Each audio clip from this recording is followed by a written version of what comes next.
Britain పాలనకు సంబంధించి రాష్ట్రంలోనే కాదు దేశంలోనే అత్యంత పటిష్టమైన కట్టడంగా ధవళేశ్వరం కాటన్ బ్యారేజీకి గుర్తింపు పొందింది. దాదాపు 140 ఏళ్ల పాటు సేవలందించిన ఈ బ్యారేజీను సర్ ఆర్థర్ కాటన్ నిర్మించారు. సాంకేతికత ఏమాత్రం అభివృద్ధి చెందని ఆనాటి రోజుల్లోనే అనేక వినూత్నమైన పనిముట్లను ఉపయోగించి బ్యారేజీ నిర్మించారు. గోదావరి జిల్లాలను సస్యశ్యామలం చేసిన కాటన్ మహాశయుణ్ణి గుర్తు చేసుకుంటూ ఆయన పేరిట కాటన్ మ్యూజియాన్ని ఏర్పాటు చేశారు. ధవళేశ్వరంలో ఏర్పాటు చేసిన ఈ మ్యూజియంలో ఆనాటి పనిముట్లను ప్రజా సందర్శనార్థం అందుబాటులోకి తెచ్చారు. రాజమండ్రికి సమీపంలోని ఈ ధవళేశ్వర ప్రాంతం రాష్ట్రంలో జలవనరుల శాఖకు కేంద్ర స్థానం. ఇరిగేషన్ కు సంబంధించి పోలవరం ప్రాజెక్టు ఆఫీసులతో సహా టెక్నికల్, నాన్ టెక్నికల్ కార్యాలయాలన్నీ ఇక్కడే ఏర్పాటు చేశారు. రాష్ట్రంలోనే సాగునీటికి గుండెకాయ లాంటి గోదావరి డెల్టా సిస్టమ్ కార్యకలాపాలన్నీ ఇక్కడి నుంచి జరుగుతున్నాయి. జీవనది గోదావరి తీరంలో అకస్మాత్తుగా వస్తున్న గోదావరి వరదల వల్ల గోదావరి జిల్లాలు తీవ్ర నష్టాన్ని ఎదుర్కొంటున్నాయని గుర్తించిన సర్ ఆర్థర్ కాటన్ గోదావరి నదికి బ్యారేజ్ నిర్మించి సాగునీటి కాలువల ద్వారా డెల్టాకు నీటిని అందించాలనుకున్నారు. 1847లో ధవళేశ్వరం ప్రాంతంలో ప్రారంభించిన బ్యారేజ్ నిర్మాణం 1852 నాటికి పూర్తి చేశారు.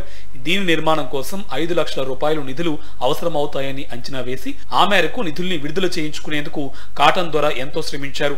పెద్ద సంఖ్యలో కూలీలను ఈ నిర్మాణానికి కాటన్ వినియోగించడంతో పాటు అనేక రకాల యంత్ర సామగ్రిని అప్పట్లోనే ఉపయోగించారు. 1852 నుంచి 1970 వరకు కాటన్ బ్యారేజ్ సేవలందించింది. అనంతరం నూతన బ్యారేజ్ను నిర్మించారు. అయితే ఆనాటి బ్యారేజ్ నిర్మాణంలో ఉపయోగించిన అనేక యంత్రాలను ఇప్పటి తరాలకు చూపించాలనే ఉద్దేశంతో 1988లో కాటన్ మ్యూజియంను ధవళేశ్వరంలో ఏర్పాటు చేశారు.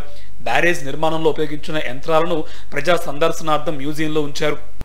ధవళేశ్వరం ప్రాజెక్ట్ ముందు మనకి ఆనకట్ట కన్స్ట్రక్షన్ సమయంలో వాడిన మిషనరీ అంతయు ఏ మిషనరీ వాడారు, ఏ మెట్లు వాడారు, ఆ మోడల్ అవన్నీ ఈ యొక్క ఈ మ్యూజియాన్ని మనకి సుమారుగా ఇది ఒక ఆఫీస్ భవనంగా ఉండేది మనకి అంతకుముందు కాటన్ గారు పనిచేసినప్పుడు. దాని తర్వాత దీన్ని 86లో దీన్ని మ్యూజియం కింద కన్వర్ట్ చేసి ఆ వస్తువులు అన్ని జాగ్రత్త పరిచి ఇందులో మ్యూజియంలో మనకి ప్రదర్శించడానికి మనకి అవకాశం కల్పించారు. 86 నుంచి ఇప్పుడు దీన్ని మ్యూజియం మనం ధవళేశ్వరం మన ఇరిగేషన్ కాంపౌండ్లోనే దీన్ని మెయింటెనెన్స్ చేయడం జరిగింది. దాదాపు 36 ఏళ్ల క్రితం ఏర్పాటు చేసిన ఈ మ్యూజియం ప్రజల ఆదరణ పొందింది. ఇప్పటికీ సెలవు దినాల్లో పెద్ద సంఖ్యలో పాఠశాల విద్యార్థులు, దూర ప్రాంతాల నుంచి వచ్చే సందర్శకులు మ్యూజియం సందర్శనకు వస్తున్నారు. వీటన్నింటితో పాటు 192 గేట్లతో నిర్మించిన ధవళేశ్వరం నూతన ఆనకట్ట అందరినీ ఆకట్టుకుంటుంది. మన సర్ ఆర్థర్ కాటన్ గారు ధవళేశ్వరం ప్రవేశించి ఇక్కడ ఇన్వెస్టిగేషన్ చేసుకుని అలా గుర్రసారి చేసుకుని పోలవరం అలాగా పాపికొండల ఏరియా వెళ్ళి మొత్తం ధవళేశ్వరం అయితే సేఫ్ సైడ్ ఉండే ఉద్దేశంతో ఇక్కడ ఆనకట్టుకోవడం ప్రారంభించింది.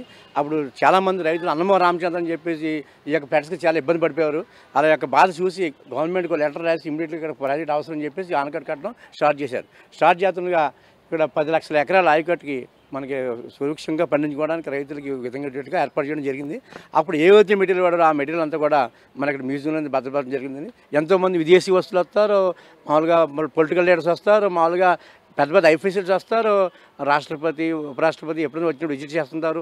అలాగే ప్రధానమంత్రి ఎవరైనా వస్తుంటారు. ఈ మధ్యన కాటన్ గారు మునిమడలో వాళ్ళు వచ్చి వెళ్ళి ఉన్నారు. అందరూ కూడా హ్యాపీ ఫీల్ అయ్యారు. అంతమంది మేము రీసెంట్గా విదేశాల నుంచి కూడా ఎవరో కామన్వెల్త్ సెక్రటరీ గారు వచ్చి వెళ్ళారు. ఆవిడ కూడా మేడం గారు వచ్చారు. మేడం గారు వచ్చి విజిట్ చేశారు రీసెంట్గా. చాలా హ్యాపీ ఫీల్ అయ్యారు. కానీ దాదాపు 36 ఏళ్ల క్రితం ఎన్టీఆర్ ముఖ్యమంత్రిగా ఉన్న సమయంలో కాటన్ మ్యూజియంను ఏర్పాటు చేశారు. ఇంతవరకు దేశ విదేశాలకు చెందిన ఎందరో ప్రముఖులు ఈ మ్యూజియంను సందర్శించారు. బ్యారేజ్ను నిర్మించిన సర్ ఆర్థర్ కాటన్ మునిమనవడు రాబర్ట్ చార్లెస్ కాటన్ కూడా 2009లో ఈ మ్యూజియాన్ని సందర్శించడం విశేషం.